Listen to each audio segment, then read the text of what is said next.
അവരിൽ പിന്നെ ഇങ്ങനെ എന്നെ തിന്നിട്ട് തന്നെ ഒരുപാട് ഫണ്ട് ഉണ്ടാക്കിക്കൊണ്ട് അവരിൽ ഉണ്ടാവും. എന്റെ നെയ്ബറ പറഞ്ഞത് ഇങ്ങനെ സ്റ്റോറി കണ്ടല്ലോ സെപ്പറേറ്റഡ് ആന്ന് പറഞ്ഞപ്പോ പറയാൻ പറ്റില്ല. സഭയും അതിന് കോൺസിക്വൻസസ് ഒക്കെ അനുഭവിച്ചുകൊണ്ടിരിക്കുകയാണ് അല്ലേ. അവര് പുറത്തിറങ്ങുന്ന ആൾക്കാരല്ലേ, അവർക്കൊരു വിഷമം ഫീൽ ചെയ്യുന്നു. ഫസ്റ്റിലേ ഇട്ടിട്ട് ആൾക്കാർ ഓരോന്ന് അങ്ങോട്ട് പോയെങ്കിലും അങ്ങനെ പല ഭീഷണി ഉണ്ടായിട്ട് ഒരു പേടി അങ്ങോട്ടേക്ക് പോവാൻ. ഈ മീഡിയയിൽ നീ സംസാരിക്കുന്നതിനെ കുറിച്ച് സംസാരിക്കാൻ പാടില്ല അങ്ങനെയൊക്കെ എന്നെ പറയുന്നു. ആണ് എനിക്ക് തോന്നുന്നു അതിന് ശേഷമാണ് ഫോൺ കംപ്ലൈന്റ് ആയത് അല്ലേ. അതുകൊണ്ടാണ് കൂടുതലും ഇങ്ങനെ ഞാനിത് അറിഞ്ഞില്ല സ്റ്റോറി ഇട്ടത്. എന്റെ അടുത്ത് നെയ്ബറ പറഞ്ഞത് ഇങ്ങനെ സ്റ്റോറി കണ്ടല്ലോ സെപ്പറേറ്റഡ് ആന്ന് പറഞ്ഞപ്പോ ഞാൻ പോയി ചോദിച്ചപ്പോഴാ മേനു പറയണ ഇങ്ങനെ ഒരു സ്റ്റോറി ഇട്ടിട്ടുണ്ടെന്ന്. അപ്പൊ തന്നെ ഞാനും നല്ല ചീത്ത പറഞ്ഞു. ഇത് കാണുമ്പോ വ്യൂവേഴ്സ് ഇങ്ങനെയല്ലേ വിചാരിക്കുള്ളൂ സെപ്പറേറ്റഡ് ആയെന്ന്. അങ്ങനെ പറഞ്ഞിട്ടാവുമ്പോ അത് ഡിലീറ്റ് ചെയ്ത്. നബീലല്ലേ ഡിലീറ്റ്, അനിയനാ ഡിലീറ്റ് ചെയ്തത്. എന്റെ അക്കൗണ്ട് അനിയന്റെ എല്ലാത്തിലും ഉണ്ട്.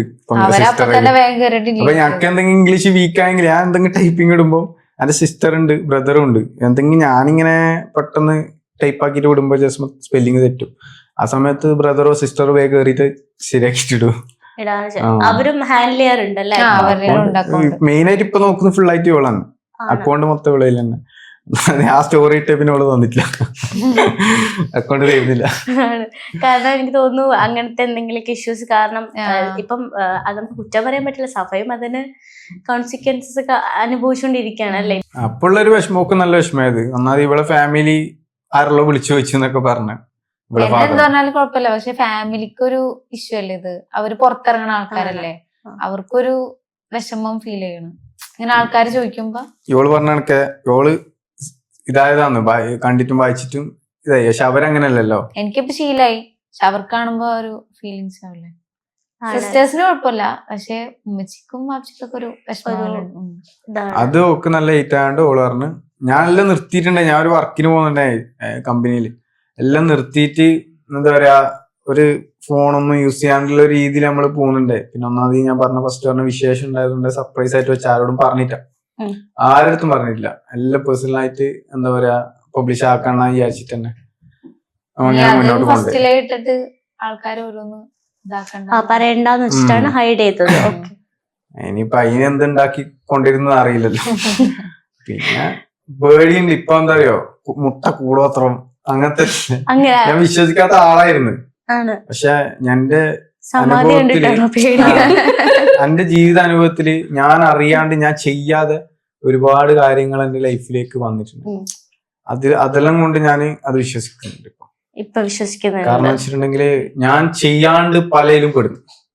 ഞാൻ എന്റെ മനസ്സറിഞ്ഞിട്ടോ അല്ലെങ്കിൽ ഇതൊന്നും അറിഞ്ഞിട്ടോ അല്ല, എന്റെ അവസ്ഥ അങ്ങനത്തെ രീതിയിൽ പോകുമ്പോൾ ഇതെന്തോ ഉണ്ട് മറിമായാലും അങ്ങനെയൊക്കെ വിശ്വസിക്കാൻ വേണ്ടിയിട്ടുണ്ട്. ആ ഒരു പേടി. പിന്നെ ഇങ്ങനെയൊക്കെ ചെയ്യുന്ന ആൾക്കാർ എന്താ പറയാ ആരെന്നുള്ള ഏത് സൈഡിൽ നിന്നുള്ള എല്ലാവർക്കും ജസ്റ്റ് ഊഹിക്കാനേ ഉള്ളൂ. ആ ഒരു പേടി. അതായത് ഇപ്പൊ നിങ്ങൾക്ക് കുറെ കോൺട്രവേഴ്സീസ് ആണെങ്കിലും അല്ലെങ്കിൽ കുറെ നെഗറ്റീവ് സ്പ്രെഡ് ആവുന്നുണ്ടല്ലോ. ഇപ്പൊ മോനെ കാണിക്കുന്നില്ല, അങ്ങോട്ട് പോയി കഴിഞ്ഞാൽ പ്രശ്നം ഉണ്ടാവുന്ന ഫാമിലി പറഞ്ഞിട്ടുണ്ട്. എന്തുകൊണ്ടാണ് ഇങ്ങനെ അത്രയും ഒരു ഇതായിട്ട് നിൽക്കുന്നത്? പ്രശ്നം മോനെ പോലും കാണിക്കാൻ അവര് സമ്മതിക്കാൻ. അതാണ് നമുക്കും അറിയാത്തത്. കാരണം വെച്ചിട്ടുണ്ടെങ്കിൽ ഇപ്പൊ നോർമലി ഒരാളാകുമ്പോൾ ഇങ്ങനെ കുഞ്ഞിന്റെ വിഷയം ഉണ്ടെങ്കിൽ നമുക്ക് രണ്ടുപേർക്കും കാണാം. നമ്മളോട് പറഞ്ഞത് സ്റ്റാർട്ടിങ് പറഞ്ഞത് എന്താ പറയാ അതില് വീഡിയോ ഇട്ടിട്ടുണ്ട് ഈ ചാനലിൽ തന്നെ മുന്നേ പറഞ്ഞിട്ടുണ്ടായിരുന്നു. ഒന്നാമത് പഴയ കാര്യം ഇപ്പൊ പറഞ്ഞെങ്കിൽ ഇപ്പൊ ഇതിട്ടെങ്കിലും ഇതിന്റെ ബാക്കിൽ പിടിച്ച് കയറുക അതില് വരും. അതുകൊണ്ട് ഈ പഴയ കാര്യം പറയാൻ ഇപ്പൊ ഒന്നാമത് താല്പര്യമില്ല. പക്ഷെ ഇനി ഒന്നെങ്കിൽ ഇനി ഇറങ്ങിയാൽ പിന്നെ ഇതിന്റെ ബാക്കിൽ തന്നെ നടക്കാനും സമയമുണ്ടോ.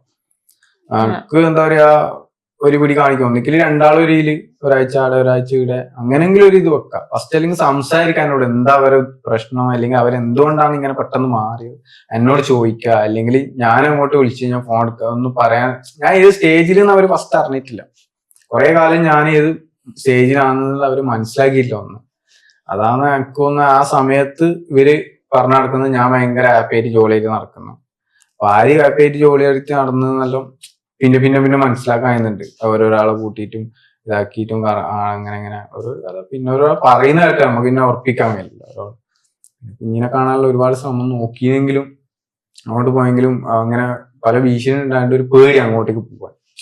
കാരണം ഒന്നാമത് സാക്ഷികളെ കേസില്ല അല്ലേ. അപ്പൊ കോടതി തന്നെ പറയില്ലേ അവരെ സ്വാധീനിക്കാൻ പറ്റൂല എന്നൊക്കെ ഇതുണ്ടല്ലോ. എന്ത് പറഞ്ഞാണ് ഭീഷണിപ്പെടുത്തുക? കുഞ്ഞിനെ വേണമെങ്കിൽ നീ കോടതി പോയിട്ട് എടുത്തോ, അല്ലെങ്കിൽ ഇങ്ങോട്ട് വന്ന് കാണണ്ട, പിന്നെ കവറിന്റെ അടുത്ത് പോകരുത്, അവളെ പേര് പറയരുത്, കുഞ്ഞിന്റെ പേര് നീ സംസാരിക്കാൻ പാടില്ല, ഈ മീഡിയയിൽ നീ സംസാരിക്കുന്നതിനെ കുറിച്ച് സംസാരിക്കാൻ പാടില്ല, അങ്ങനെയൊക്കെ എന്നെ പറയുന്നു. പക്ഷെ ഈ പറഞ്ഞ എന്താ പറയാ ചാനലിൽ എല്ലാം പറഞ്ഞിടുന്നുണ്ട്, അവർക്കെല്ലാം പറഞ്ഞിടാം. പക്ഷെ അവർക്ക് തന്നെ എല്ലാ ടീമും ഉള്ളത് എന്നുള്ളൊരു ഇത് മനസ്സിലാകുന്നത്. കാരണം നമുക്ക് എല്ലാ കാര്യത്തിലും ബ്ലോക്കാണ്, ഒന്നും സംസാരിക്കാൻ കഴിയുന്നില്ല. എന്തെങ്കിലും പറഞ്ഞാൽ അതിന്റെ ബാക്കിൽ പല പോലീസും DSP ഇവരൊക്കെ വിളിച്ചിട്ട് എന്തൊക്കെയോ പറയുന്നു, ഇങ്ങനെ ചെയ്യാൻ പാടില്ല. പിന്നെ ഒന്നാമത് ഫിനാൻഷ്യലി നമ്മൾ എത്രയൊക്കെ, ഞാൻ കുറേ കാലം എത്ര കൊല്ലം ഞാൻ വർക്കും കാര്യമെല്ലാം ഒന്ന് ഇതായിട്ട് 4 കൊല്ലാവാനായില്ലേ. ഇത്രയും അവരേല് പിന്നെ ഇങ്ങനെ എന്നെ തിന്നിട്ട് തന്നെ ഒരുപാട് ഫണ്ട് ഉണ്ടാക്കിക്കൊണ്ട് അവരേല് ഉണ്ടാവും. ആരെ വിളിച്ചിട്ട് എന്തെങ്കിലും കേസിൽ വേണം ബാക്ക് പോയാൽ. എനിക്ക് ഇനി അതിൽ ഫിനാൻഷ്യലി ഡൗൺ ആയതുകൊണ്ട് മാത്രമാണ് ഞാൻ ഇങ്ങനെ കേസിന്റെ ബാക്കിൽ പോവാത്തത്. അതുകൊണ്ട് ചൊറക്ക് കണ്ടായിട്ടാണ് ഇപ്പൊ ഒന്ന് മിണ്ടാണ്ടിരിക്കുന്ന സൈലന്റായിരിക്കും. പിന്നെ നമ്മളിപ്പം വ്ളോഗ് ചെയ്യുന്നു, നമ്മള് പേഴ്സണൽ കാര്യങ്ങൾ, നമ്മള് കോമഡി ഇങ്ങനെ പോലെ ഇങ്ങനെ സംസാരിച്ച് വീഡിയോ ഇടുന്നു പോകുന്നു.